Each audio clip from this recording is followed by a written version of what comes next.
How you doing today, Drevis? Doing good. You sounds like you're muted.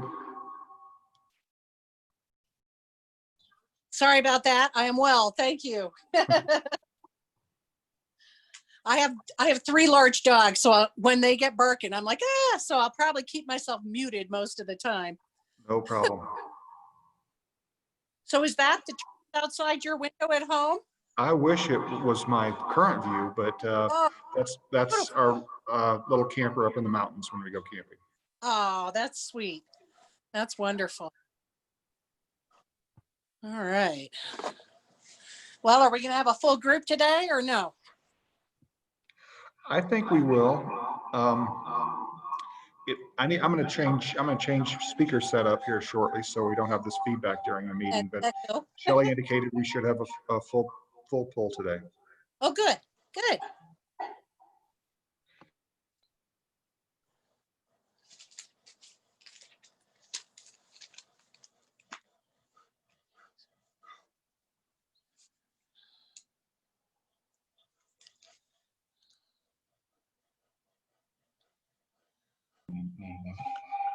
Ooh, I can go in the office.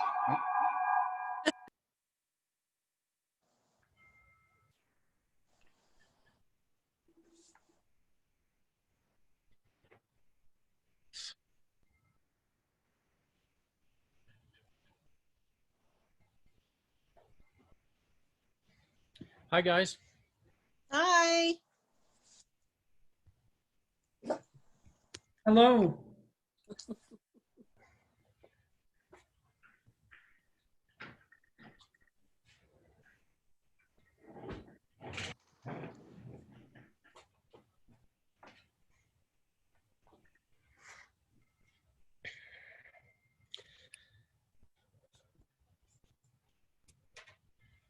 Looks like we're waiting for a couple more people still. Yes, we are. Wait, are you getting the smoke down in Englewood like we are up in Fort Collins? It's like end of days up here. Yeah, I saw the pictures, but no, we're doing fairly well here. We don't seem to be getting a whole lot. The wind must not be carrying it down this way quite as far. It looks like downtown Delhi. So I don't Yeah, know. yeah, things looked really bad in those pictures. So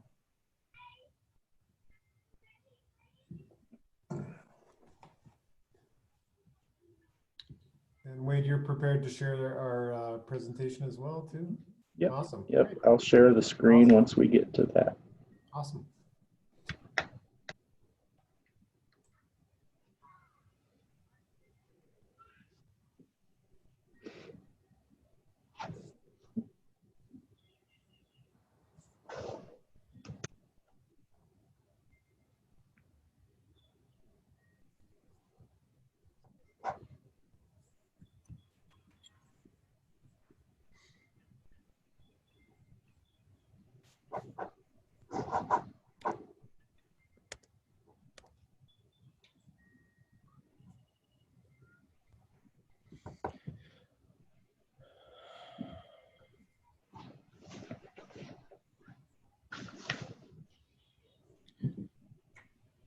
Shelley, who are we waiting on?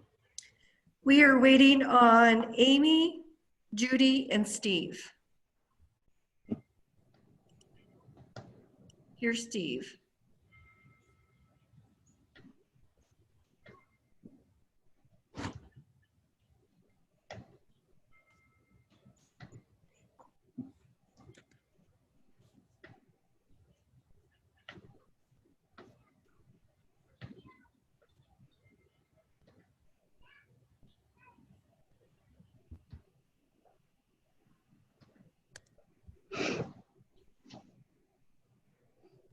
Shelley, why don't we go ahead and get started, if you wouldn't mind doing our roll call.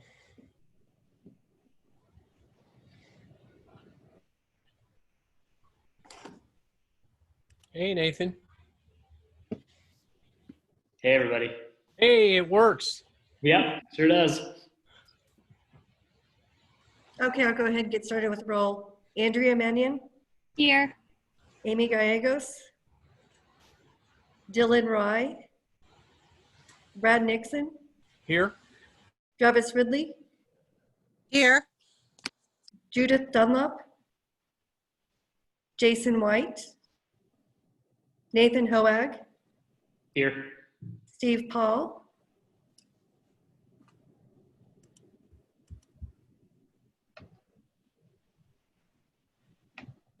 Okay. hold on just a moment. Judy Oh. Judy just jumped on. Okay. Present. David Carroll and Rita Russell. Here. We do have a quorum. Okay. It looks like Amy's jumping on as well. Okay. We'll give it just a couple minutes. Looks like we got a full house today. I like it. I like it. Oh. Amy, Judy. Hi, Judy. Amy?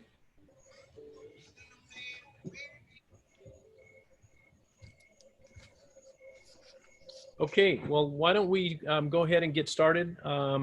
Amy, when you can join in via audio, that would be great. Let's go ahead and see if we can see if there's any comments on last week's minutes before we approve them. Is there anything that anybody needs to highlight or questions or anything on the minutes? Okay, seeing none, do we have an emotion to approve them? I move that Go ahead. I move that we approve the minutes from the last ACE meeting. And I don't know the date. September 2020. Number 9. Anybody second? I second it. All right. All those in favor, raise your hand. Raise your hand. Is that good enough, Shelley? That's great. Thank you. All right. We can't miss those little details that we have in there that we need to work on. Let's see. I would really like to kind of start with the Unified Development Code piece that we have first up, and if we could get maybe a little bit of an introduction from Jennifer and Wade, I would love that. And then let's get at it. Yes, thank you, Brad. Good afternoon, ACE members. We appreciate the time this afternoon for you all to listen to our presentation on the Unified Development Code. I don't have Jen with us today, but in her stead, we have Bruce Megan, principal from Logan Simpson, as well as Melissa Ruth, who's a planner with Logan Simpson. And they will be doing the part of the presentation, but by way of background, I want to share my screen here and start the presentation if you give me just a second.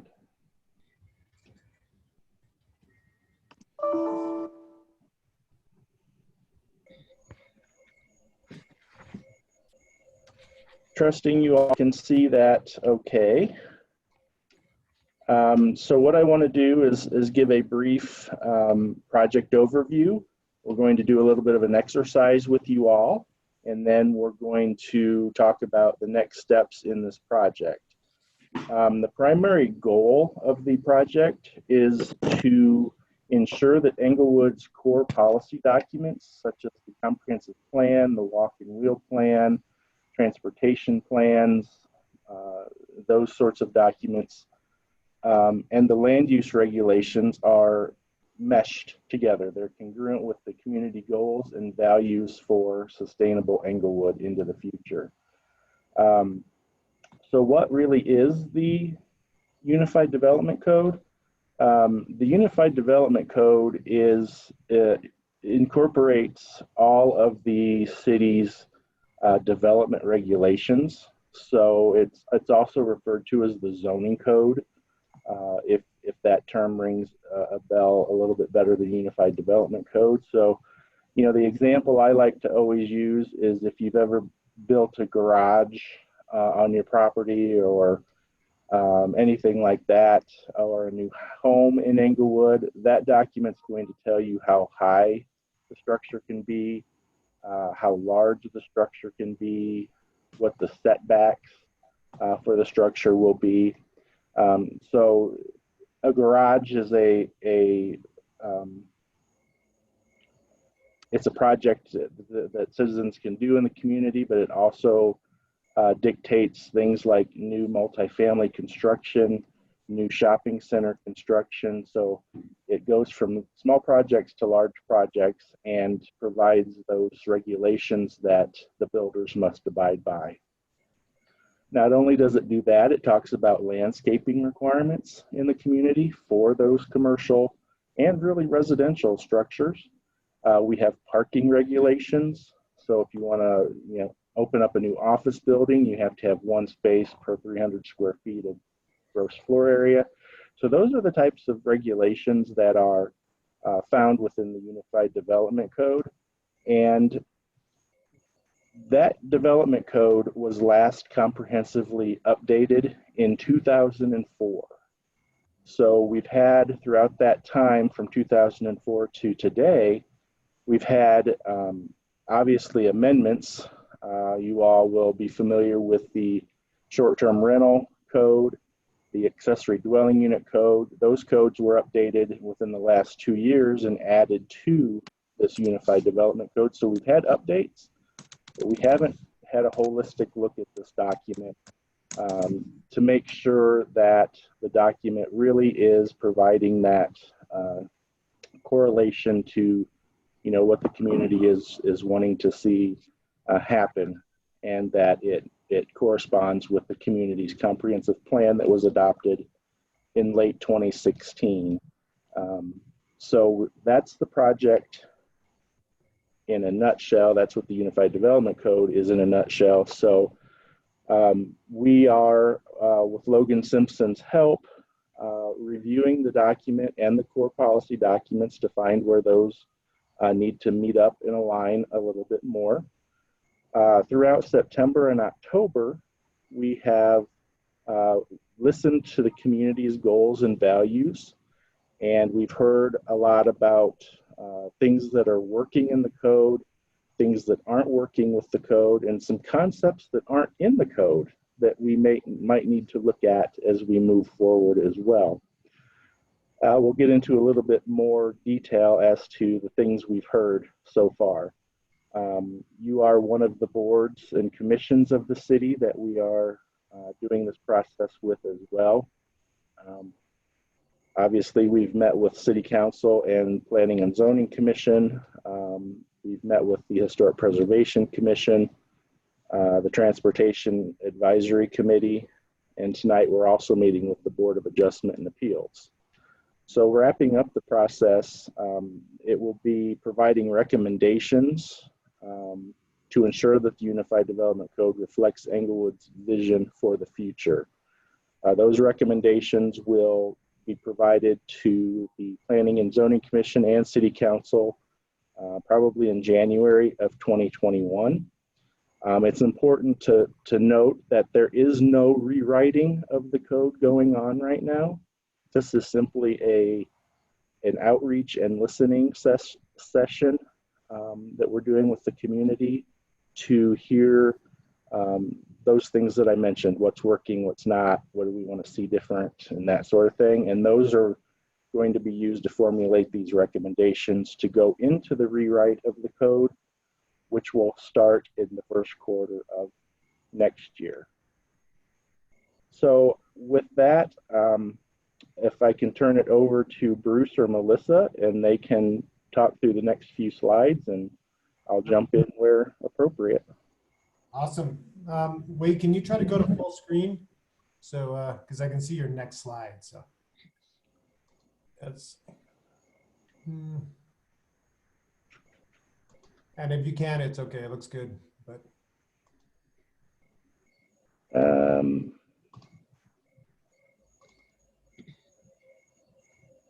I don't know that I can, or I don't know how to. What about this little guy? What about down at the bottom here? If not, we'll go with what we got here.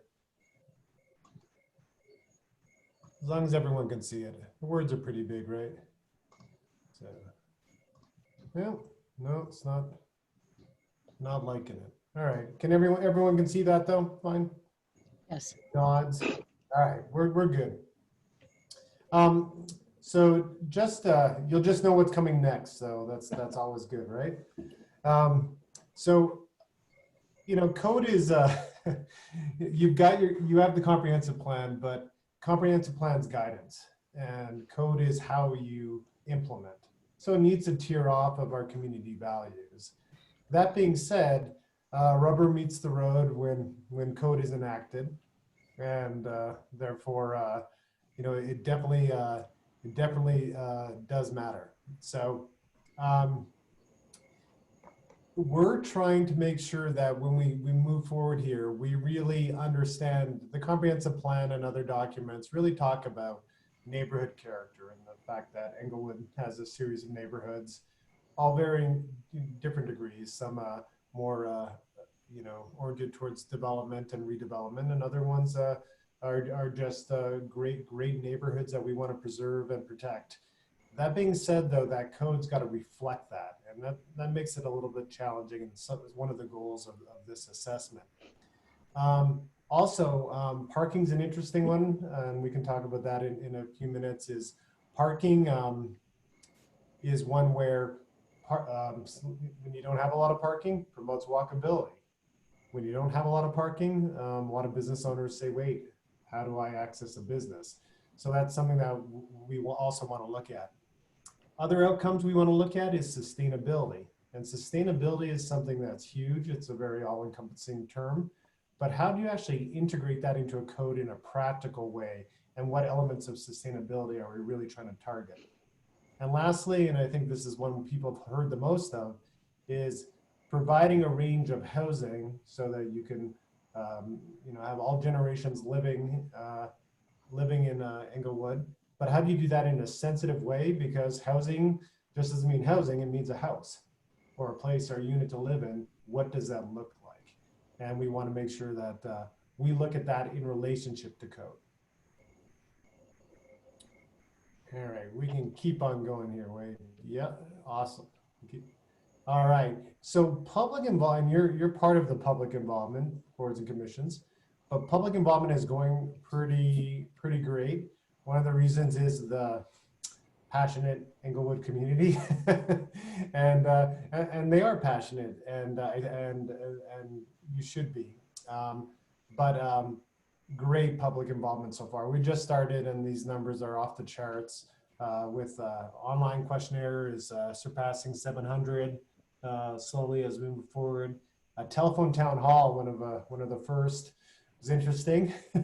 So you could it's like a group conference call, and had over 400 folks on there. Focus groups like we're doing now, and numbers keep going up. We also did in-person meetings in the park, socially distanced, of course, but that was great. It was come and listen and talk. And then, as Wade said, steering committees and joint work sessions with both planning and zoning and city council. So we're off to a good start, but more is who we're hearing from. And we go to the next slide, Wade. I'm learning the slide. All right.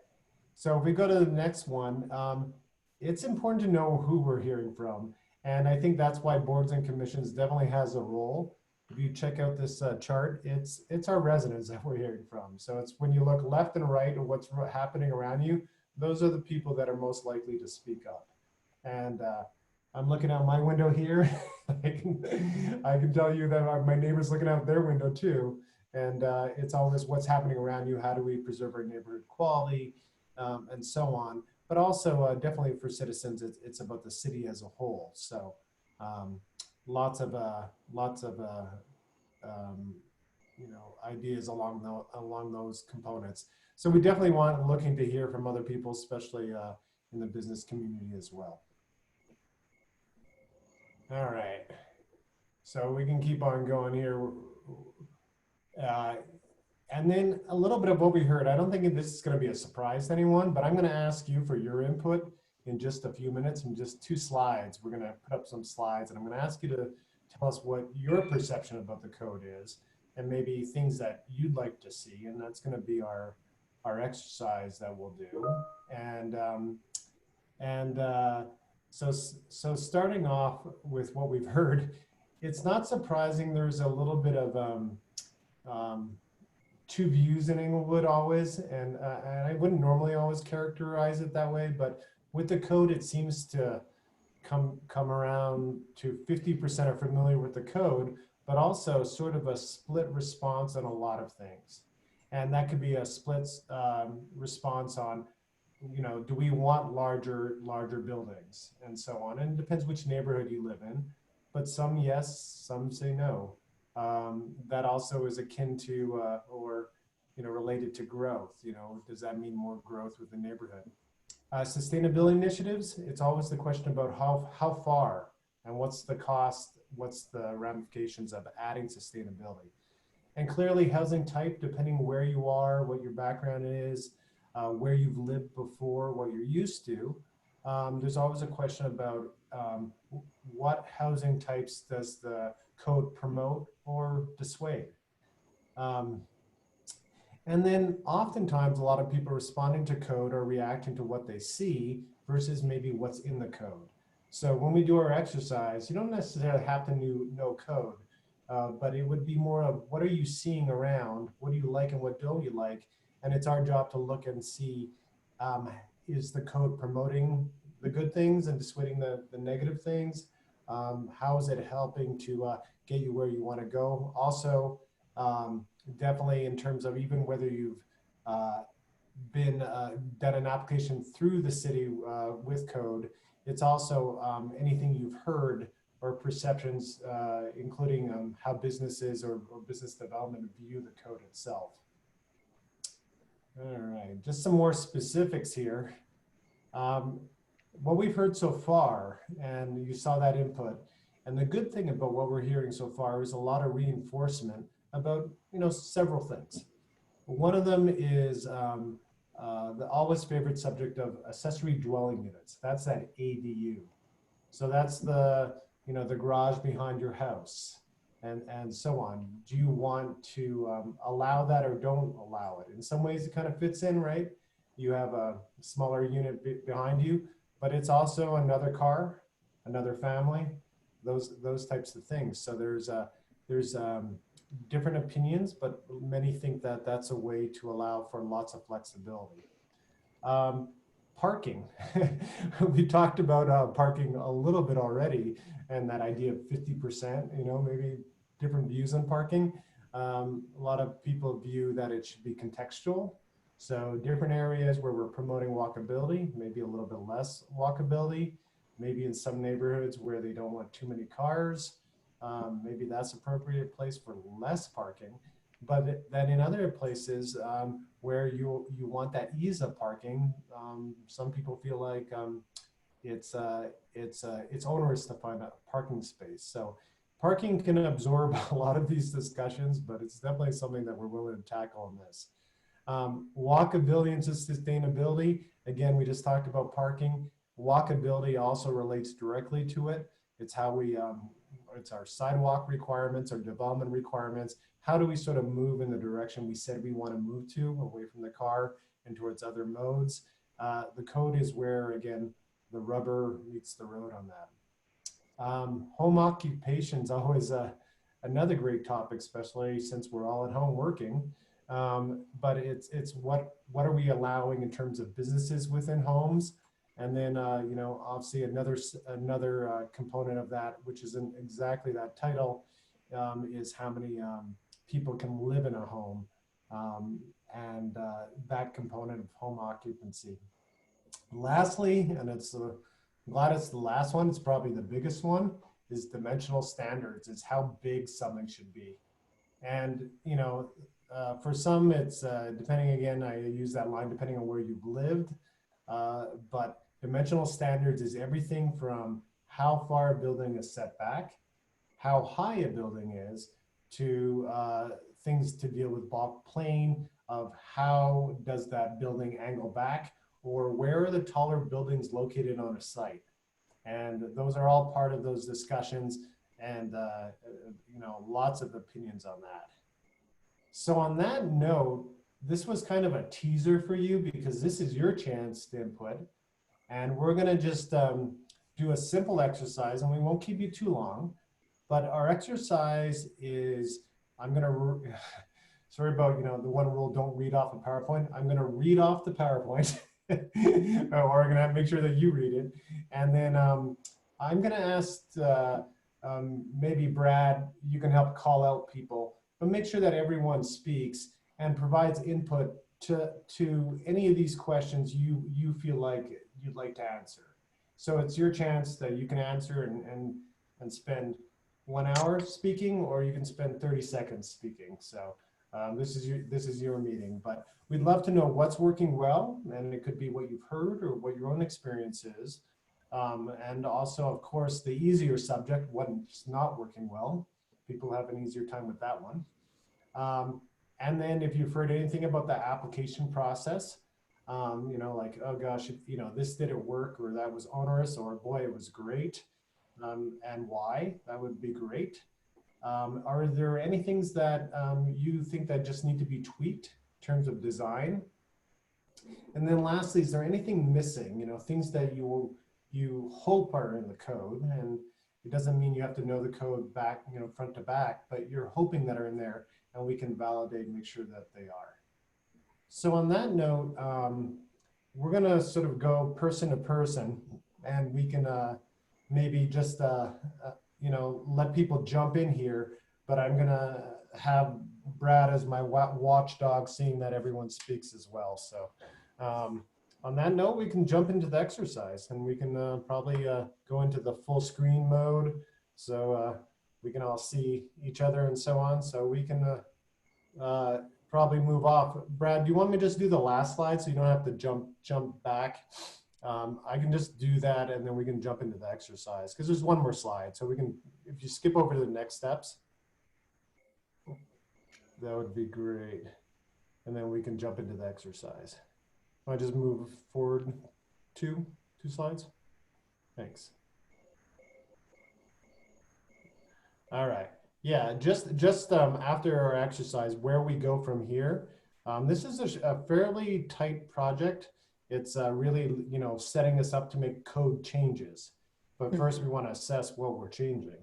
So as we move forward, we're really looking to, you know, create, move from what we're calling phase one, which is this process, moving into phase two, where we're sort of comparing it to the document, creating assessment report as we move into late fall, and then actual recommendations of what to change, and getting that sort of sanctioned by our planning commissions and city councils as we move into January. So we're in the first phase, so it can be a really nice high-level discussion that we're about to have. On that note, we'll switch over to, we'll turn off the PowerPoint here and get everyone's faces sort of jumbotron here, and ask you what your opinion of the code is.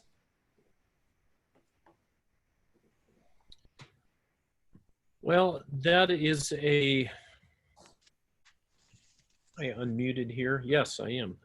You know, the one thing that does stick out to me is we have had previous conversations about kind of the process, the application process, you know, how that whole thing works when a new business is coming in.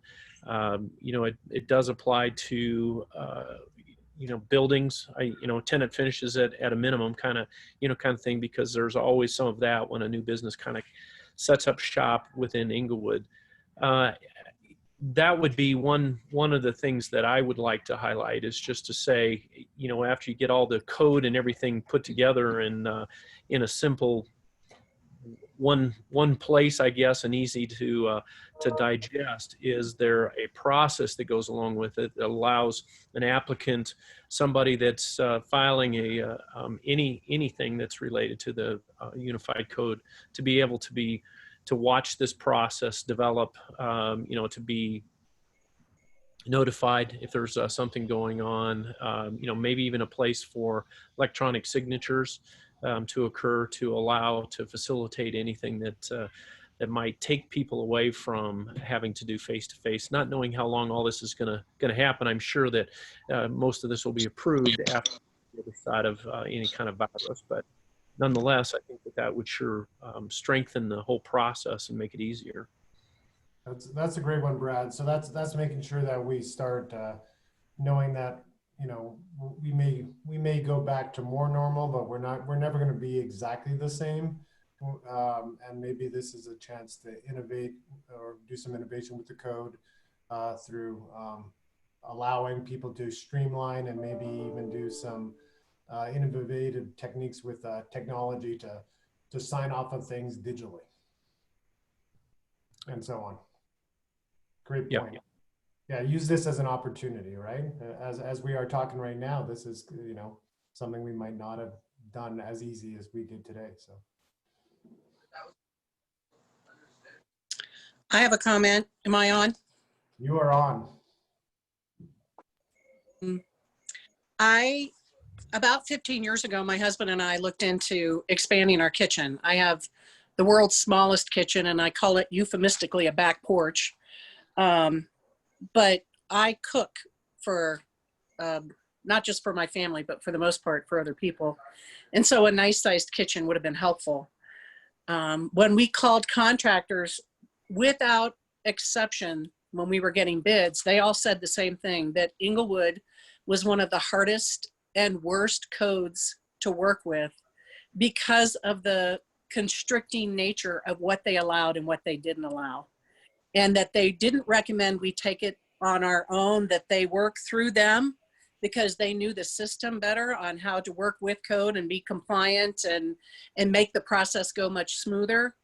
I can't remember exactly how long they told me it would take just for permission from Englewood, but it was approximately a year's wait from when you started to when you actually got to have a kitchen or break ground for the kitchen. Their end of it was fast, but the code is what took forever. And that caused my husband and I to pause on all of that. And we still have not gotten a kitchen, not just because of that, but it made me really wonder at the time, what in the world? And then I started looking at the code, and some of the constrictions I think made sense when it was more of a bedroom community, but Englewood is no longer the same as it was even 10 years ago. And so I have neighbors that bought property near us that had lots of land on it, and they were barely able to build onto their house because of the code, and they didn't know that at the time. And I feel awful because I'm like, Englewood's a great place. I want people to move here. I don't want any opportunity of a really good house to pass up. I'm lost as to how to even approach that with people and recommend any changes to them, except to say, only do it through a contractor, whatever you do. Apparently they have an understanding that we don't have. I sure would like to see people allowed to build out a little bit more than just the stamp of what their house is now. As long as it's not gross. I don't think anybody wants anything gross next to them. I definitely have to say, at least 3 neighbors have said to me, we wanted to build out, but we couldn't because of the code. Even something as simple as we wanted to build a particular fence because people were right next to the park. People would walk through their yard, and, as they're walking through their yard, they're taking things like sprinkler heads and whatever all else. They couldn't even build decent fencing because of the code. I just thought, what in the world? What are we doing? We're constricting people. We shouldn't be doing that. So that's my 2 cents worth, except to say, if we can broaden that, even just a minimal amount, 5 to 10%, I think that would be helpful to a lot of people moving here who have no idea. I grew up in Denver. There was lots of leniency. They've actually pulled it back some, but if you wanted to build a shed in your backyard, you were almost allowed to no matter what. You can't do that here. You have to be very careful. So I'm just saying, we have a ton of property where we are. We just can't do anything with it. Right. So a little bit of flexibility Plus, I Yeah. wish we could use your words where it'd be the shortest code ever. If we could just say, you can do anything you want, just as long as it's not gross. Yeah, that's right. All right. So that, and we've heard that before. So again, it's always two ways, and it's always, but definitely, yeah, there's lots of eyes on any development in Englewood. So. And the codes kind of reflects that lens. All right, next volunteer.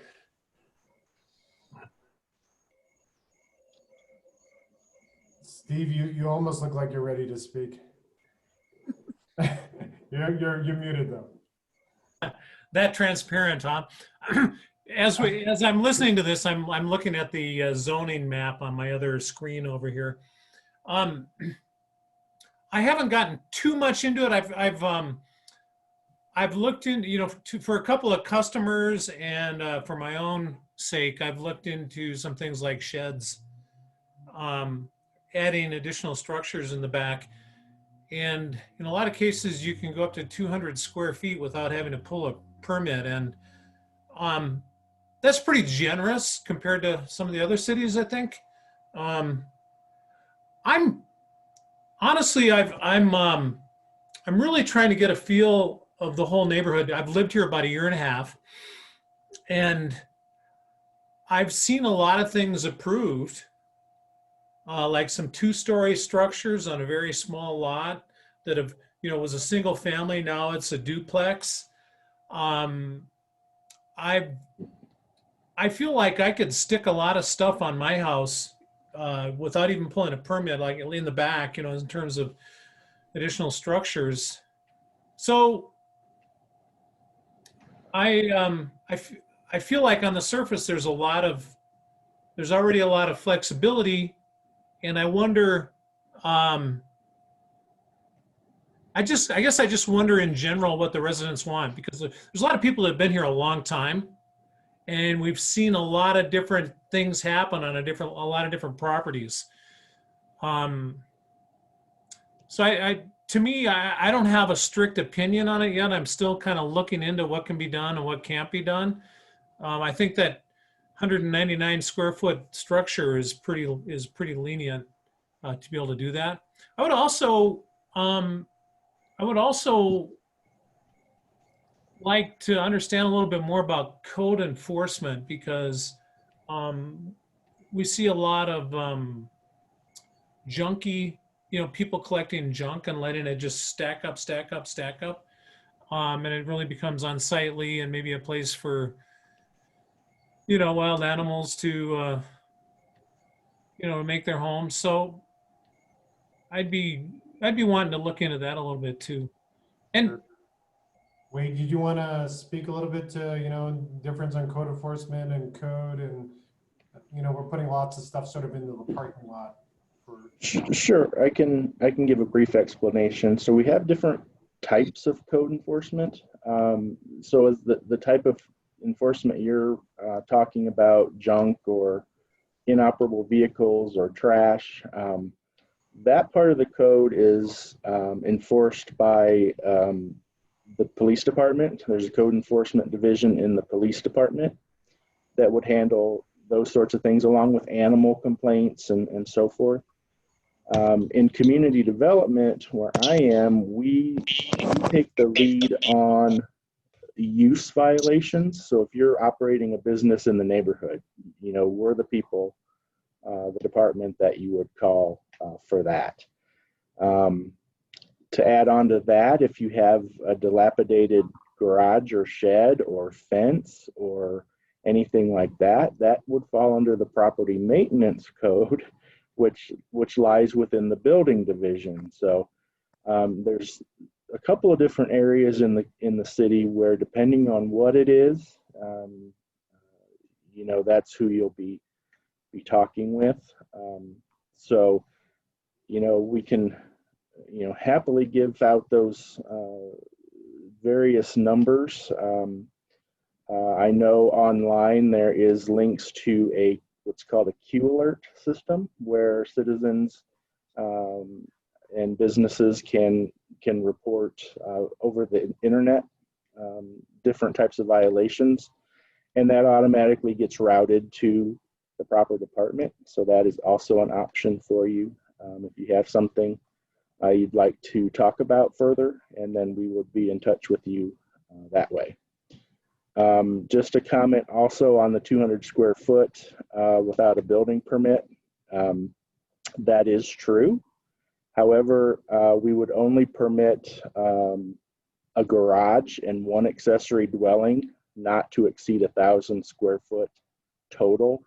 So I didn't want anybody to think that you could have unlimited accessory structures or garages in your backyard. Even though it does get capped at 200 to pull a permit, it is cumulative, so you would eventually need to pull a permit of some sort where we would look at how many you had and how much square footage you had back there. So I hope that answered your question on enforcement in particular, but yeah, we're hearing lots about, just so people know, we're hearing lots about enforcement, but we are trying to keep those, take those comments and then forward them, because it's a little bit of a different whole ball game, and then work on the code, but we're not ignoring the enforcement comments. Trust me, there's lots of them. So definitely a separate initiative there. So good, great comment so far. Any volunteers to go next? Judy, it looks like you're unmuted. So is that because you're eager to go? Oh, me? Yeah, sure.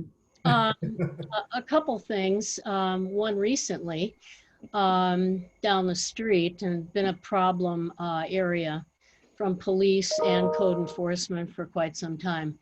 But there were 2 illegal builds going on, and the first one actually fell apart.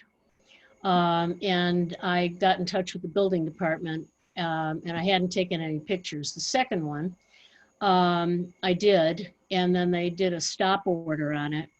Well, as it turns out, they're building a tiny house. And it doesn't sound like tiny houses are in the code, are in your UDC. It's Carrie Brown is working with zoning on that and making sure that there's no connection with the structure of any sort. So they're following up on that, which is good. So I don't know, tiny houses might be a new topic. Right. Good one. And then also just quickly, I'm not interested in, a high price study or anything, but particularly here in District 1 that, has been hit so hard in many ways, and our business community falls into that category, to just look at not only the comprehensive plan, but what's really happened. What is that looking like from the past 5 years? Something, to kind of integrate in it without, spending money to do that. That would be helpful. Thank you. And thanks for mentioning that, having a code that aligns with a plan, it would be ideal, and hence we're getting to it. It's been a little while, so that's 2 great points. So, all right, looks like Amy. I like the unmuting. Amy, you're up. You've unmuted. Oh, I'd like to just talk about parking for a moment. Is that? That is in our. That's in our purview. So, obviously trends are that parking is going away and things are becoming more scooter friendly, bike friendly, just in general in metro areas over the next decade, as they've already proceeded in the previous decade. How do you sell that to the business owners who need people to come in and get what they're going to and head on back out? Like so with the zoning, how do you look at that, and how does that a conversation that you have with the business owners? Yeah, that is such. I mean, you're talking about the very tough issue, and it also depends what type of business and so on. But so there is a reality, and I'll tell you that not everyone will agree with what I'm going to say, but there is a reality that parking requirements. There are some communities that have not where you have to have this many parking spaces. They actually have maximum. No more than this. And the idea there is that you're and also paid parking plays the same role, where you're encouraging people to park and walk to different businesses, or you're encouraging them not to take their car, or to park a little bit away and have people walk. And you can show studies where it does not detract from businesses and it creates vibrancy. However, that being said, your question was, how do you convince someone? And I don't think it's that easy. I mean, there's mechanisms from shared parking to, again, enhanced pathways to decks to you name it. And you're right, the trend is definitely going down in terms of number of cars and so on. It's just a very sensitive subject. So could I answer that by saying very carefully? And I think, that is the trend, and it's a way to create vibrancy and meet a whole bunch of other goals. It's also a value within the comprehensive plan to create these great, tree-lined walkable areas that, we get out and about. And most communities that have done this just, do well or do better. It just, I think it's an evolution that we all have to keep pushing, but we're always got to be sensitive to especially our small business owners. So, And when was the Englewood code for parking last redone? Do you know? Well, it would be part of this. So I think when was the last update, Wade? It was 2004. So the world's definitely changed. So, Steve? I'm curious, Amy and Brad, since how you feel about that, the walkability as opposed to having plenty of parking spaces, because you both have customers that want to come right up to your business. Mm-hmm. Well, these days, parking is not an issue. There seems to be more than enough parking. And, I appreciate where, at least where we're located in Englewood, that it's easily accessible and people can park. And we also have a lot of people that are walking around. So I think we get a good combination of both. I will tell you that when we moved into our place in Denver, that was our number one concern, was we didn't have any employee parking, as an example. So our employees had to kind of fend for themselves where they were going to park. It was all street parking. Everything was street parking right next to a residential area. And, the staff has learned how to adapt to not be in a 2-hour zone. Obviously, their shifts are longer than 2 hours. And, they have to walk a couple blocks, 3 blocks to get into work. Sometimes that can be a little bit touchy for some of the women, especially when it's dark, early morning or late hours, walking to and fro. But amazingly, I watch the parking places and they turn over. That 2-hour limit kind of keeps people moving. They can't camp out. It does keep a fair amount of traffic, coming through. And that I would say that in our Denver location, it's more of an urban area, more of a city area, approaching a city area than what we've got where we're at.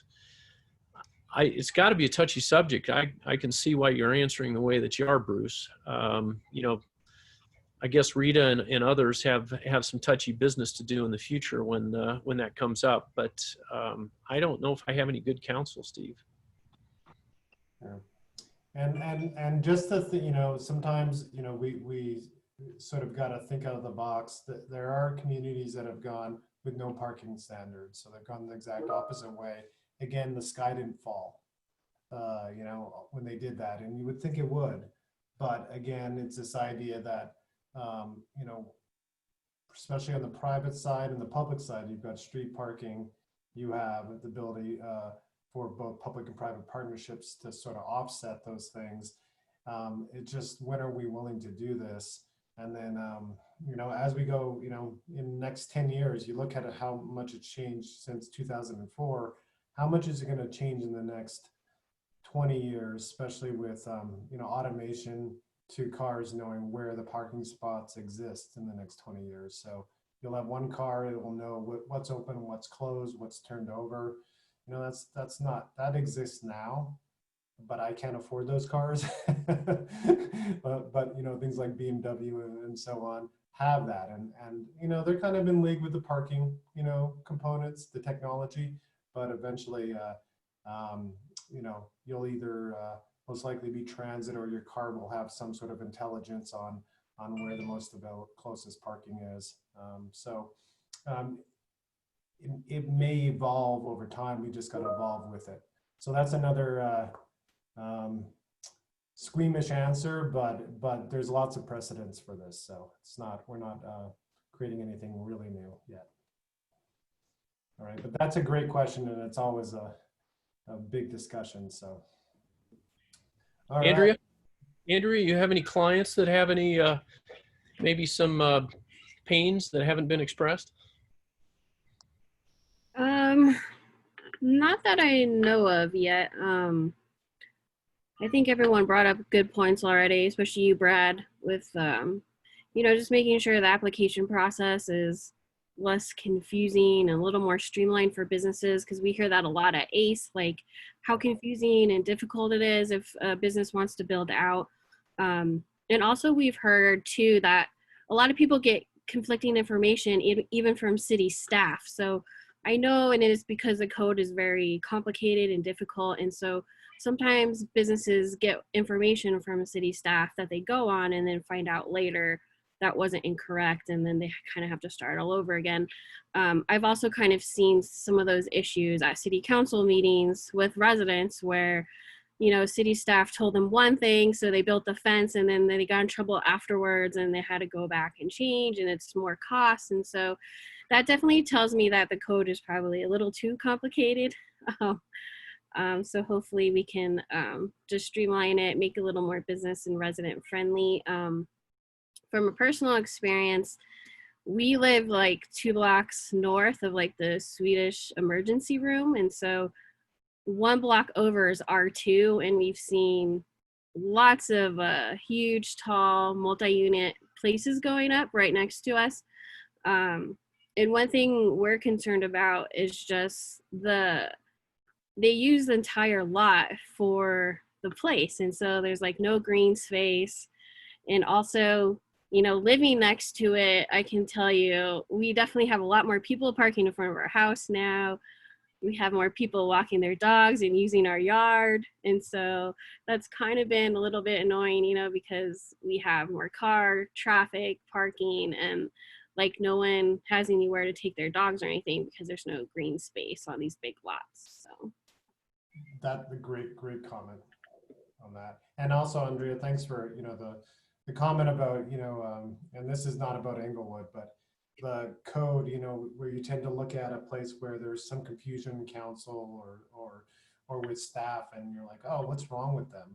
Sometimes they're dealing with an antiquated code, or one that's they got pages pasted in and so on. I mean, yeah, I totally understand that. I do taxes for a living, and I have to deal with tax code, so I totally get it. Great point.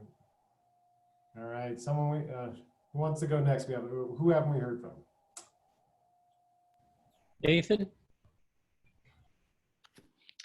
Yeah, a couple things I can share.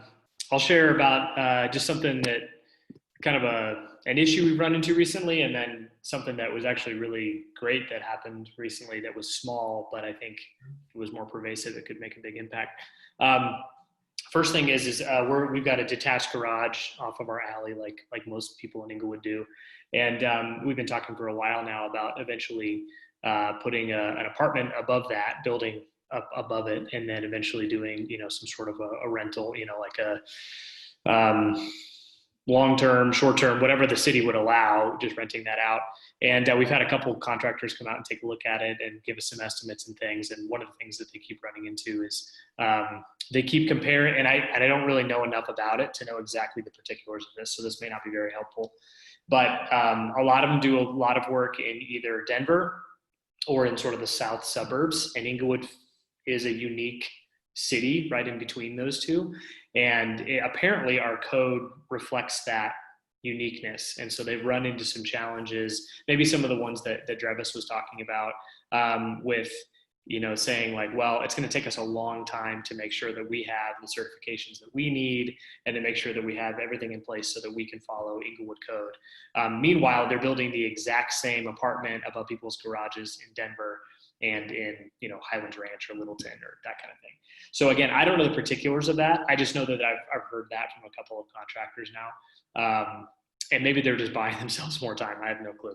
But I can definitely ask some more questions about what they mean by that specifically. But I have also heard that they've said, it really, honestly, when you make the call to the city to start asking questions, it really depends on which person you get on the phone. You may hear wildly different, interpretations of the code, depending on who you talk to. So I think just some clarity across the board. And then our code doesn't need to match an adjacent city necessarily. That's not really the point, but making sure that it's as free and clear as possible for us to do for what residents need to do in order to be as proactive as we possibly can. I think that the city of Englewood is moving towards, and it has been for a while now, but moving towards a more densely populated sort of urban community. Sort of whether we like it or not, and we could either be reactive and restrictive toward that, or we can be proactive and we can be as accommodating as we possibly can and do it in a way that actually benefits the city, and I think we're in a unique, really opportunistic, situation where we can take advantage of some of that. I'm a police chaplain here, so well, right now I can't do ride-alongs, but normally I'm, doing ride-alongs with the cops, and I'll be at the station talking with them and what's going on. And it's really interesting. The cops who have been here for 10 plus years have a really good handle on how the city of Englewood has changed. Most of them have either had jobs with Denver police or Aurora police, for instance, or they have colleagues who do, and they'll do comparisons. And Englewood is definitely, if law enforcement is any indication, Englewood's moving in that direction. And I think our code, we have an opportunity for our code to reflect, what that's going to be, what it's going to look like. Another really simple, small thing that happened not too long ago. So we live in District 1. We live on the northwest side of Broadway and Hamden, really close to Cushing Park. And so Cushing Park and Bishop, now that it's been rebuilt, are like, that's where our kids play. That's where we go. And for the longest time, there was not a clear, we have young kids. So like strollers, tricycles, that kind of thing, scooters, there wasn't a ramp at one of the intersections on all four corners. It was like just this curb, which for you and I is no big deal, but it's a precipice for a little kid. So like we had the hardest time just walking to the park. And one day, and I put in a request on like the Englewood app or whatever to get this fixed. And one day somebody had redone those corners, and there were like the ADA accessible ramps at each corner. And it made all the difference. Like it was the smallest thing. I don't know how expensive it was, but making that kind of thing makes a neighborhood more walkable. It makes it, we're so much less likely to get in our cars and not have to deal with parking and not have to deal with driving and that kind of thing when sidewalks are assessed and, corners are walkable, that kind of thing. So it was like the smallest thing in the world, but we about threw a party. It was the best thing that happened to us. So I just think we have a unique opportunity right now as a city to consider what Englewood is going to be in 10 years, kind of whether we like it or not, because of the way that things are changing in the area. And again, it's a really cool time for us to think about how can we proactively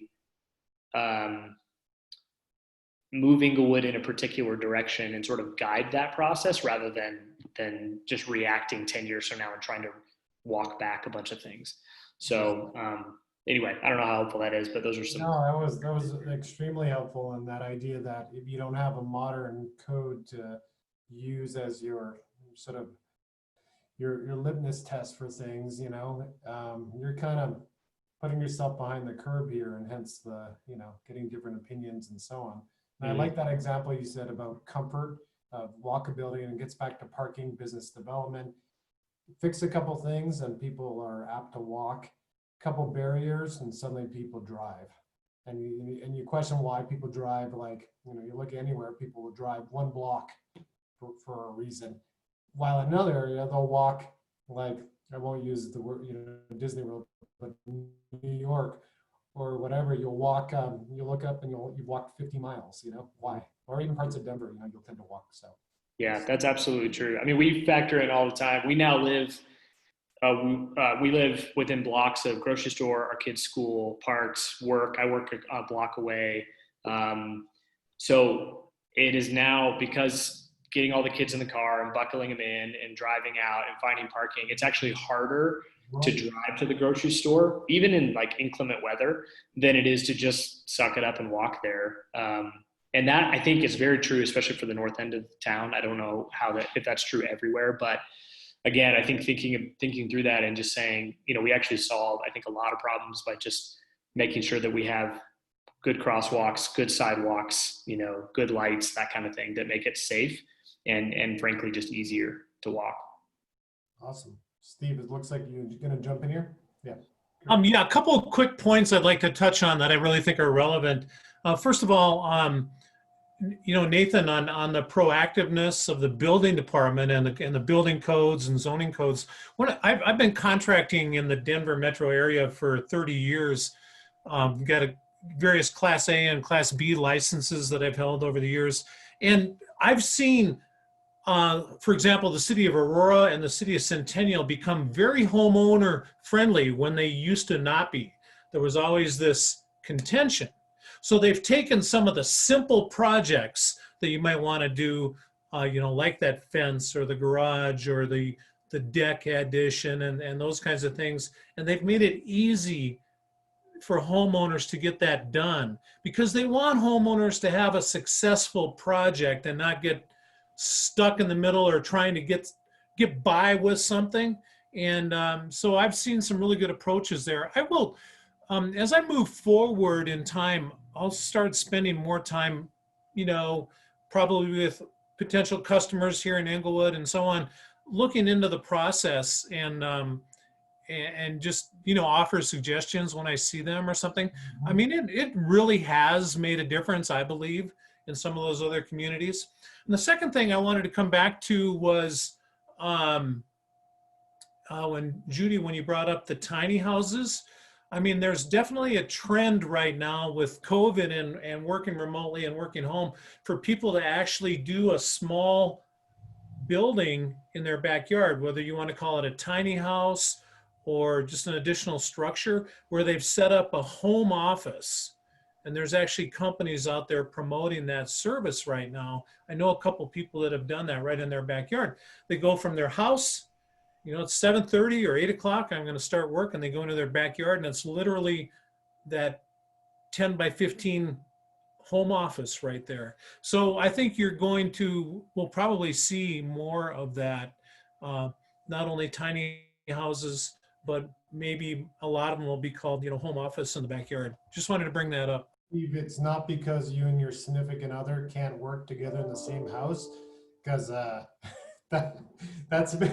I've been giving the ultimatum, one of us has to go. So, okay. All right, Brad, who haven't we heard from here?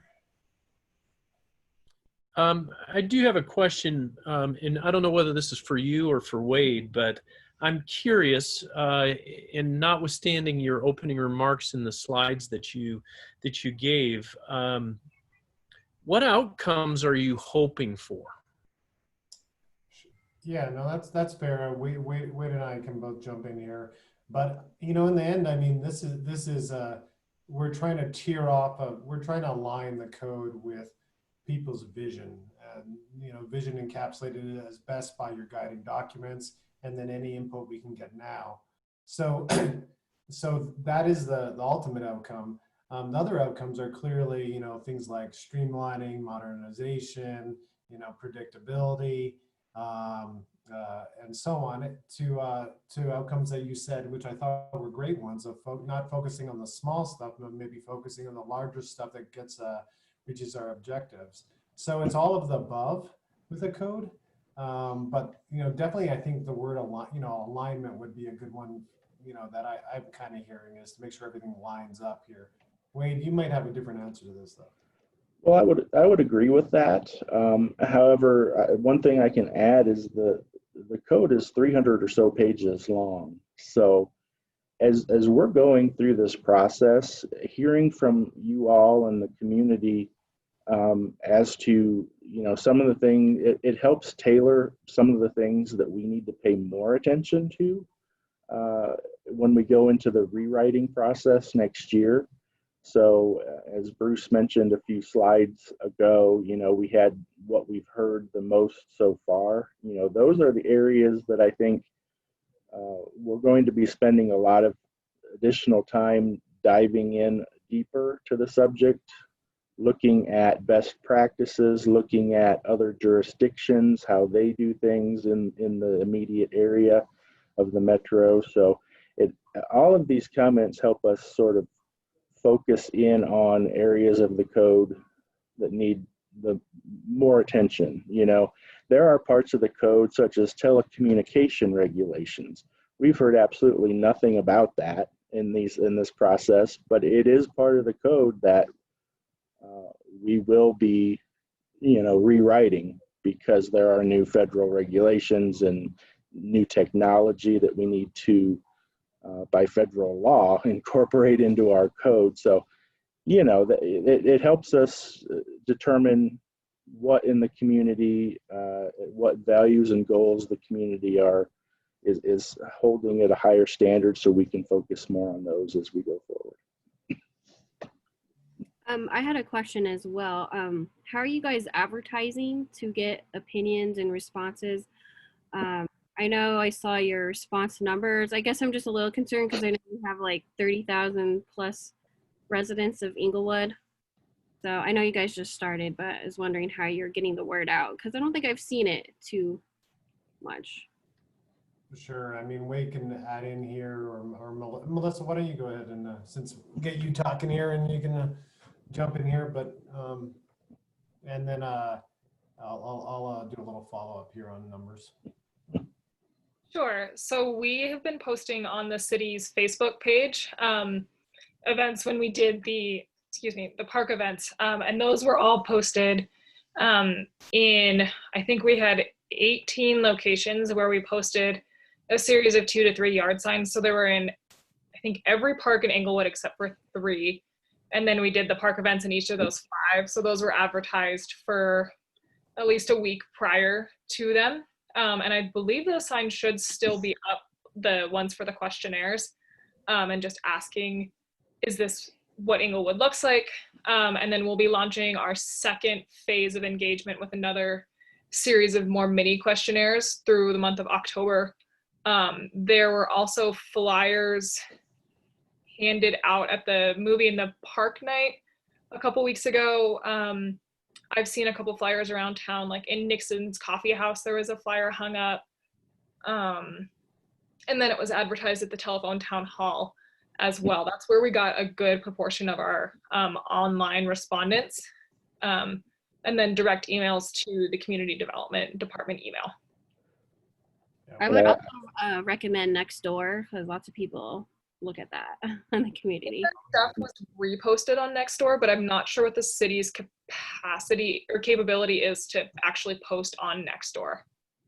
Got it. And we mentioned the steering committee a little earlier. We've used them as an outreach point as well. We have tasked them to really go out into their neighborhood and to their friends and family to, you know, spread the word about the project. You know, specifically what I'm doing now is I have a list of the Malley Center has what they call ambassadors. So I have the names and such of them to reach out to. You know, being as we are in the situation we are with COVID, it's hard to, you know, set up events in assisted living facilities or those sorts of facilities to get that sort of demographic. But, you know, we have been in touch with some of the facilitators of those communities and trying to brainstorm ideas as to how to get the information out to them as well. We also realize this is a pretty technical document, so we want to try to, approach certain groups with a little bit more broad questioning or that sort of thing. So, as we said, this is about a month and a half in of the 5 or so month process. So we're still out there trying to make as many connections as we can. Not everyone's thrilled. If your advertisement has code, you lose a few people. So, anyone else we didn't hear from who wants to jump in?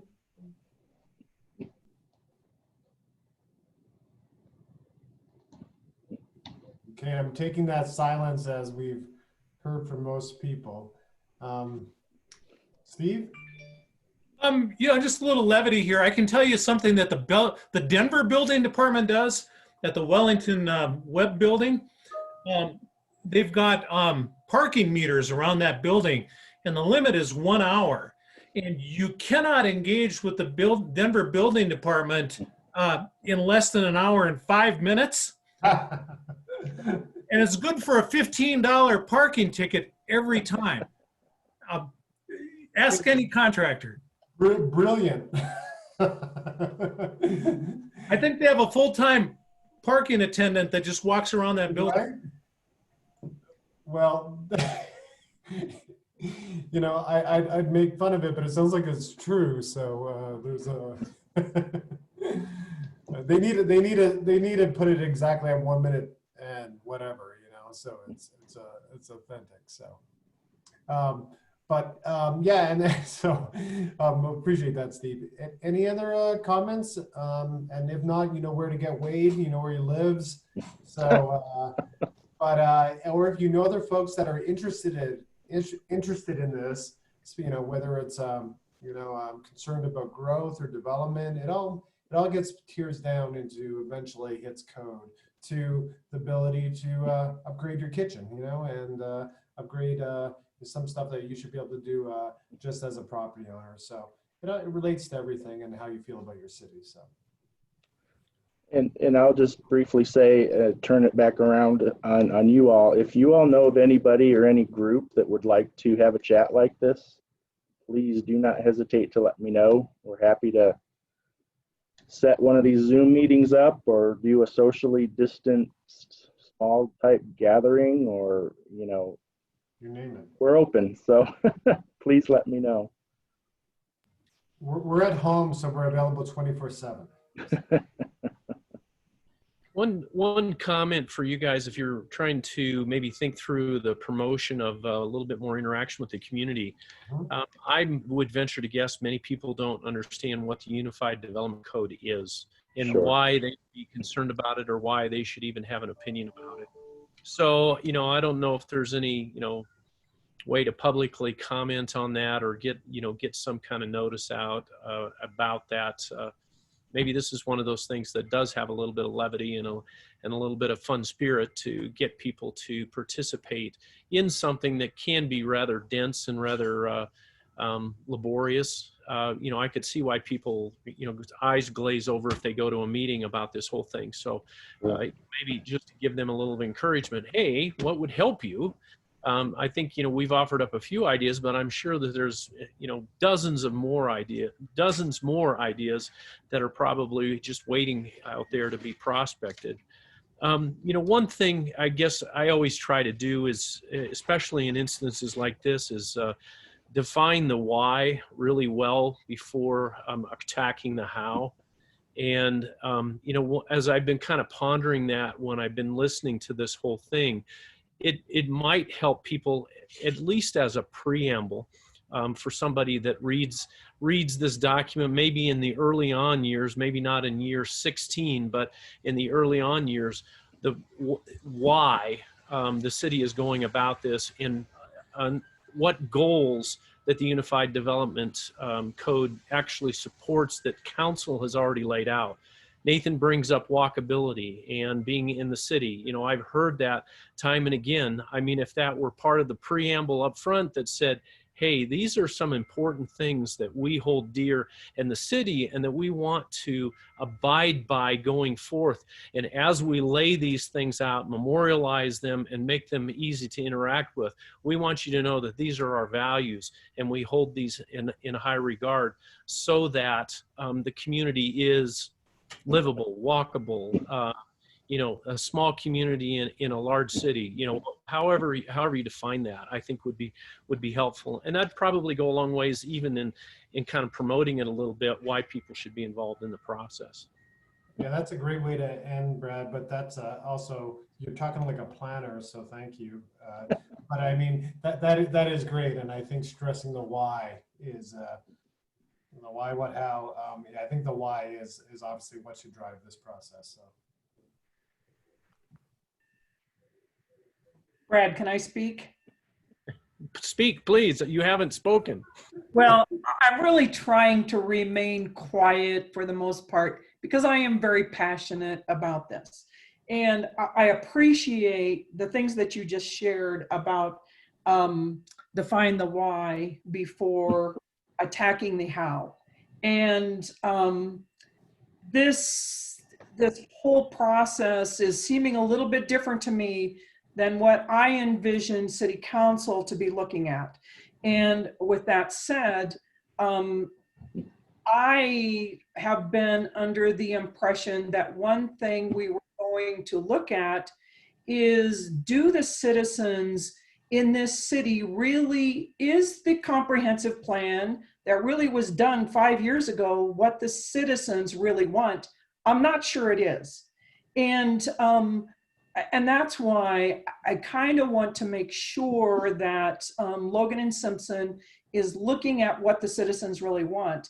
And the interesting thing here is I can pretty much tell where people live. I mean, I know where a lot of you live anyway. So Drevis's problem is totally different than the rest of your problems. And I will tell you that District 1, I have had massive complaints that there is a lot of duplexes over there built covering 80% of the lot and impacting people's lives.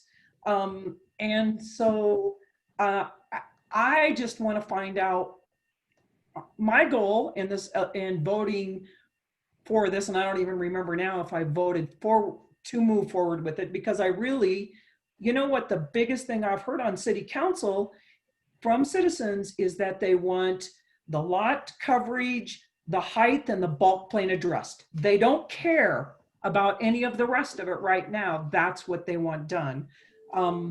So I just want to make sure that we're doing that and not just going in a direction that we all assume that we want to go. I think we need to go in the direction that the property owners in this city want, because it's all about quality of life. And I would just encourage some of you about the parking issue.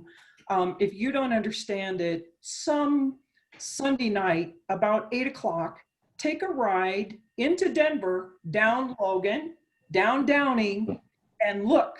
It's three lanes going one way into town.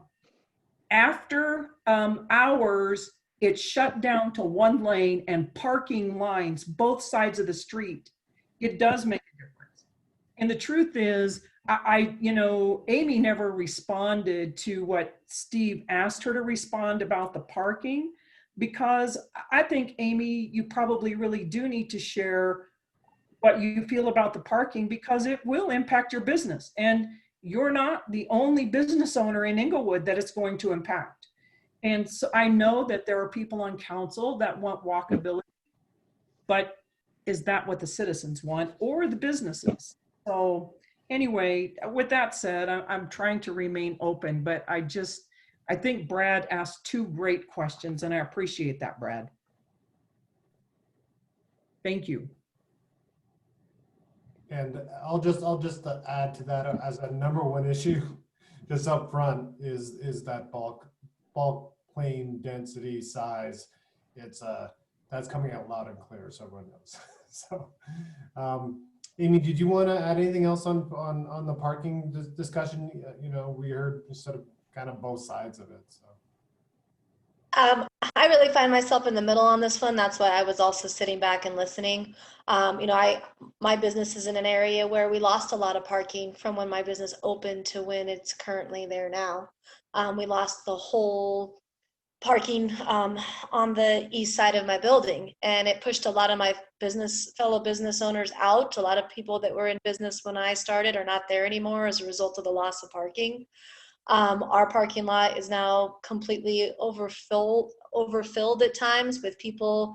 This was pre-COVID when people were trying to still go downtown. And so there were times when I had 86-year-old patients with walkers trying to walk up a slope to get in to see me. And, you know, there was a couple of times they just canceled. I can't get to you. I'm not close enough. And so, you know, there is some challenges there, but at the same time, I understand that we can't go and be like we were in the 80s and 90s where you drive to a big place and then you walk inside. None of this is working. So I do see both sides. And that's why I was very curious as to how it's being approached from a planning standpoint. And I wish there was a communal way to discuss this so that we were all looking in the same direction for this and preparing in that universal way. But I don't think that that's feasible. It's the three things you don't talk about: parking, but it's a very emotional issue. Parking, it's even more tricky than density and height and so on, because there are ways that you can deal with that. Not everyone agrees, but there's ways to try to make it better in those things. Parking is one where, you know, eventually we need to come to a common direction on it. But at the same time, there has to be ways to make sure that people can access business, and we're encouraging a great economic environment. So it's not just about parking; it's about sort of a whole sort of culture. So code is just one piece, but an important piece. So. And I have one more thing to add. Oh, perfect. And I'll be brief, I know. But we couldn't get our trash removed at our business for over 3 weeks this summer, in the heat of the summer, because we had lost so much parking on that east side of our building that people were blocking the access for the truck to get in for almost 3 weeks in a row. And property managers were working on things. They were trying to block things off. They were, you know, marking with signs, and still it took almost 3 weeks. It smelled disgusting. It was awful. And so it's not just about getting there. It's also about getting services in and out. Great point. So this was a great set. I know we went over, so thank you for allowing us to go over, but the information was great and super valuable. You guys are in the know, so it's very important. We will continue on listening in this phase, but we will be moving into looking at that document in the second phase and seeing what that code actually says versus what we're hearing from the folks. And then also, Brad, we'll take that to heart of reiterating, you know, the why here. So, all right. On that note, any other questions for us? If not, we'll let you do the rest of your agenda. Hopefully, it's not it's a short one. So we'll make it short. Okay, thank you, everyone. We're gonna jump off. Hopefully, and Wade, we're okay to leave here. We're not gonna disconnect anything, are we? No, you guys are good.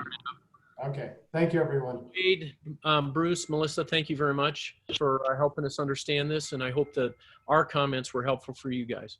Yes, very much so. We appreciate your time. Thank you. Thank you. Thank you, you guys. All right. We just have one piece of business before any comments that people want to make going forward, and that is about our survey that we had tabled last meeting.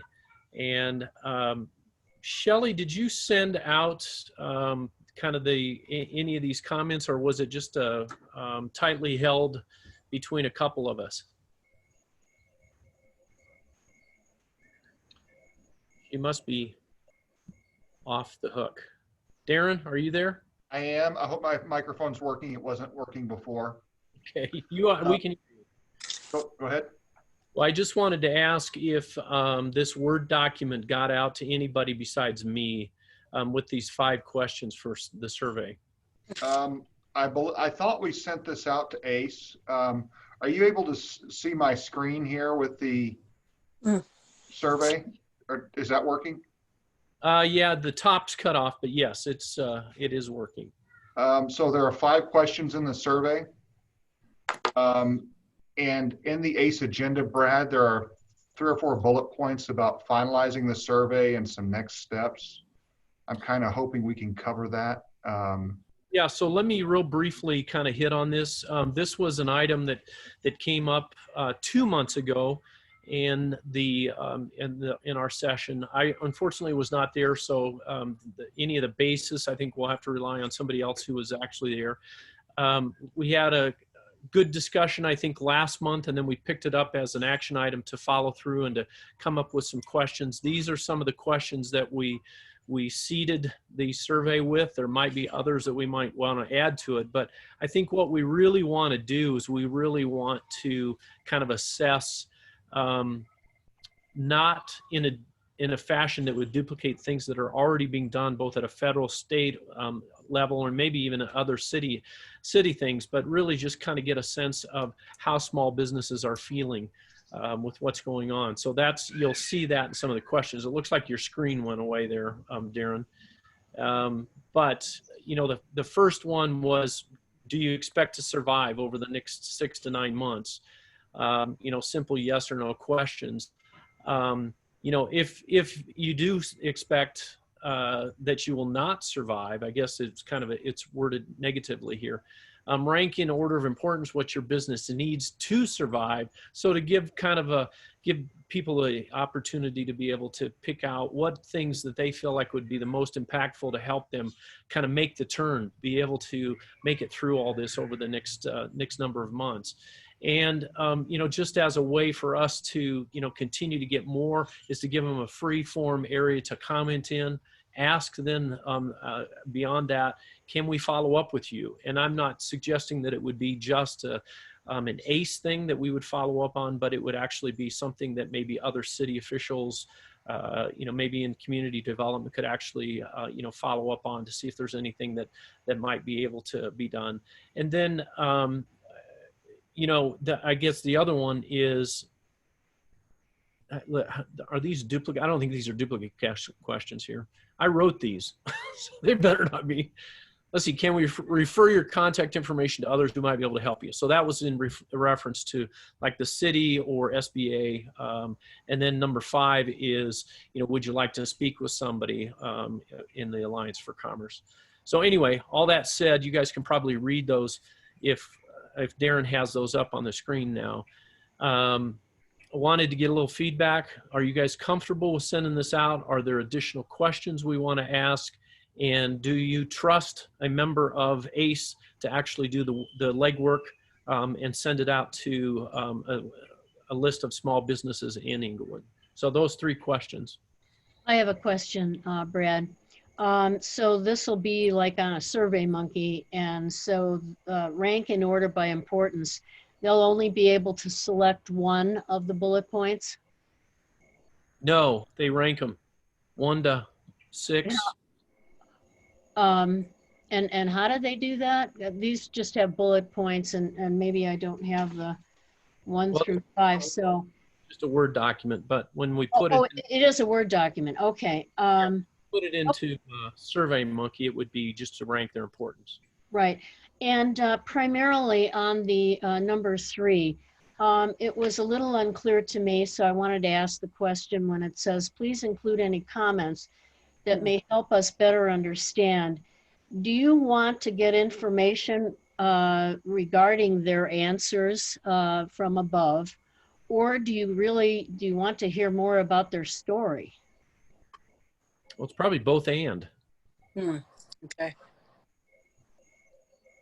I mean, if people are writing stuff in there and kind of intimating this is what's going on in my life and my business, I would hope there would be somebody on the other end of the survey that would be caring enough to, to figure out a way to reach out and say, hey, we got your response, assuming they want that type of involvement.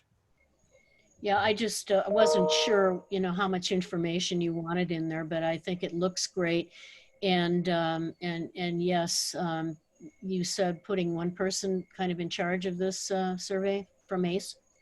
I think given with the conversation I had with Darren, I think that the city would be more comfortable with us pulling this together, and we've already got lists so that we've got the information to email a business. Now, whether or not there's still somebody there or the business is open, that might not be the case, but at least to get some information from the list that we already have and send it out. I don't see this as being a huge, time commitment. I could even do it. I mean, there's 6 questions on here.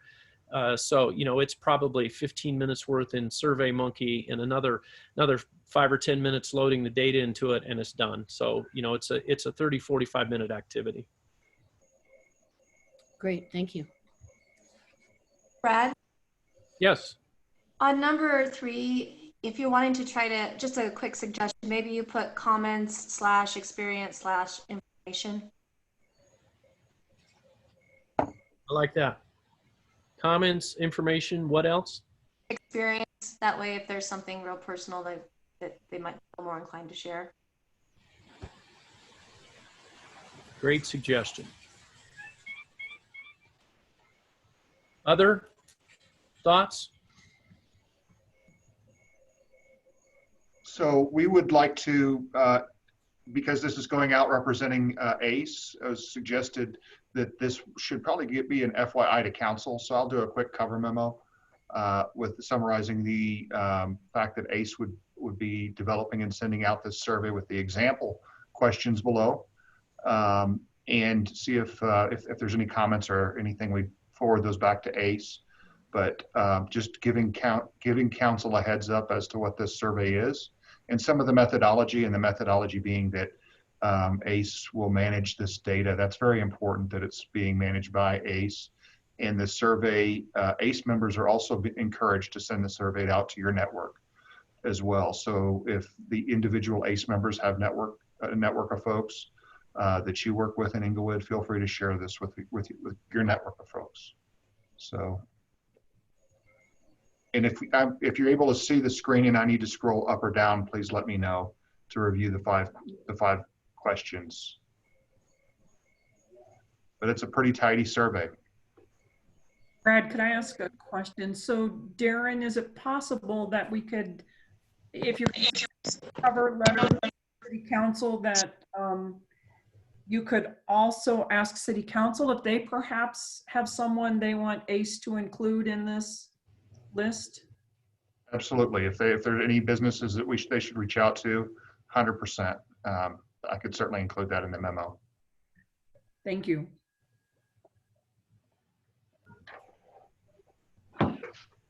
I'll be honest, when I kind of put this list together, I assumed it would just be a starter, a place to start, and I thought there would be maybe another handful of questions that might be considered as part of this. So it will not hurt my feelings if people say, hey, I don't like that question, take it off. In its place, add this, or add these other 2 or 3 or 5 questions kind of thing. So I would really, I'm asking, is there anything else? Are we missing the point? Are we missing the buck here?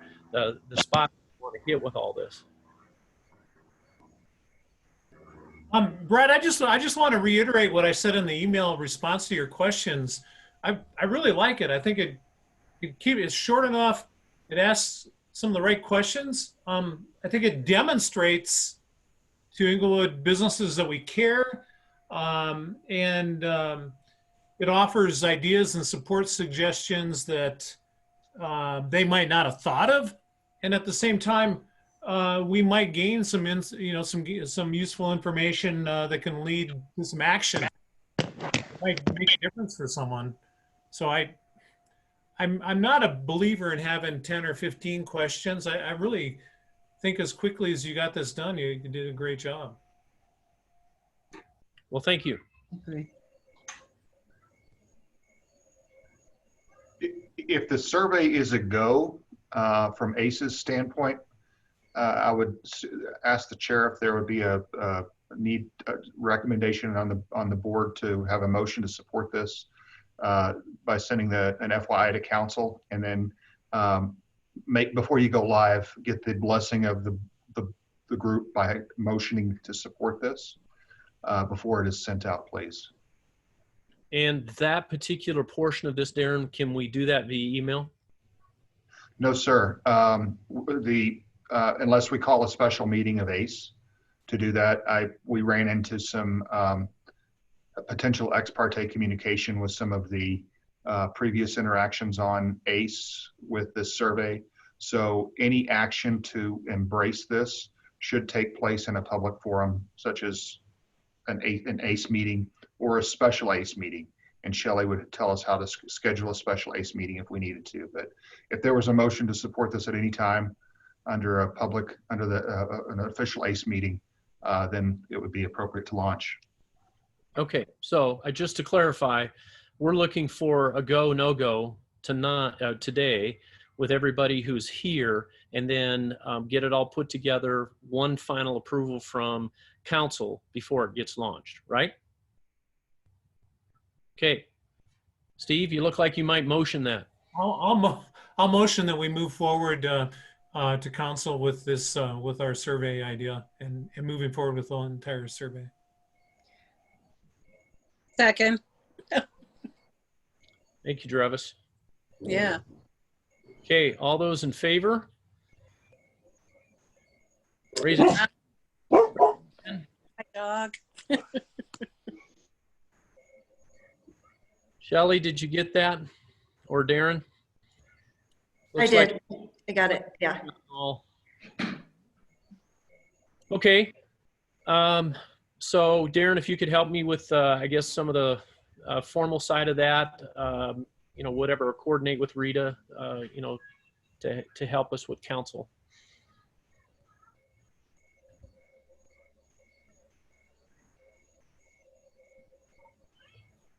You taking notes? Yes, sir. Will do. I had a phone call, so I muted it. So yes, bouncing between stuff, but yes, we'll take this forward to City Council via a memo. Thank you. So do we think here in a week, 2 weeks? What are we thinking here? Are we asked? We're just giving council an update along these lines. So I think it's just it's ready to go as soon as you all are ready to go. It'd be good when I draft my memo to let council know a specific date certain when the survey is going out.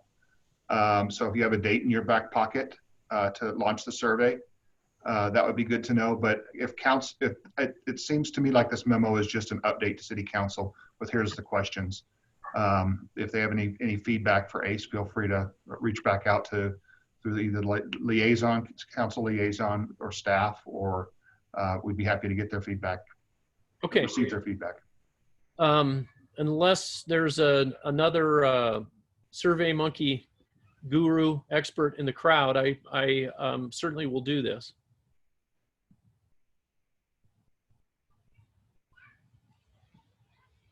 Nobody's raising their hands. Okay, I'll put it together. And Darren, why don't you and I talk before the end of the week? I can probably get you an ETA or have it done by the time we talk. Okay. All right. Moving along to kind of our endpoints here. Do I have any comments or anything that anybody'd like to mention from the crowd?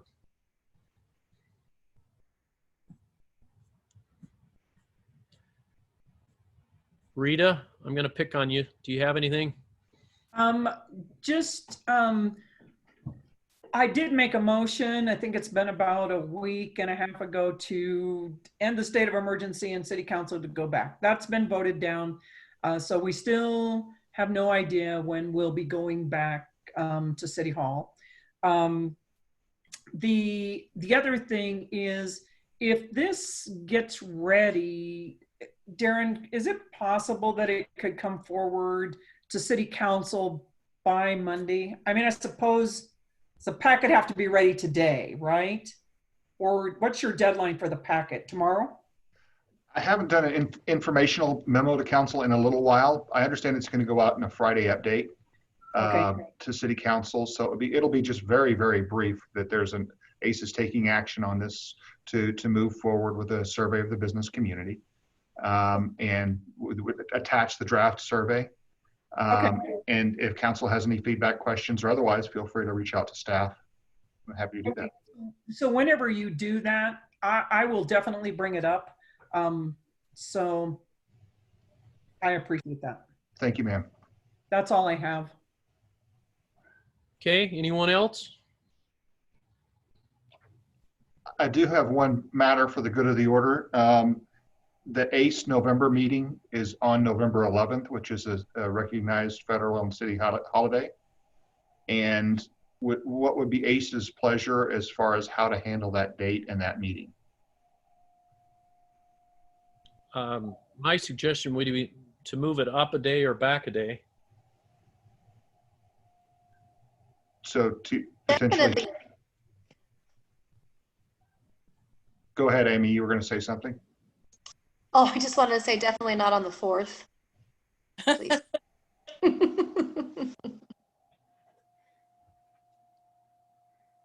Good call. I like that. How about a Tuesday or Thursday? Can we make something like that work, Darren?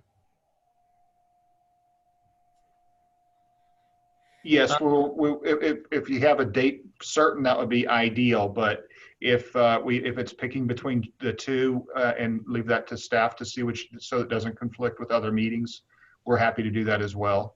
But if there's a preference of the group right now, which of those two dates, the 12th or the 10th would work better for ACE members. We would want to make sure that we could get that set now so that we can have all our facilities and the meeting notification taken care of. I'm good with either day, and I'm good with you guys picking it. Consider it done. Thank you. Okay. What holiday am I going to miss on the 11th? Veterans Day. Yes. Okay. So if there's no comments, I move that we adjourn.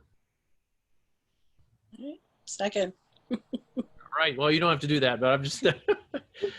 Thank you, everyone, for being patient going through the unified code stuff. I really appreciate it. I hope they got some value from our comments. Thank you all. Thank you all very much. Bye. We'll see you all in November. Be safe. You too. All right.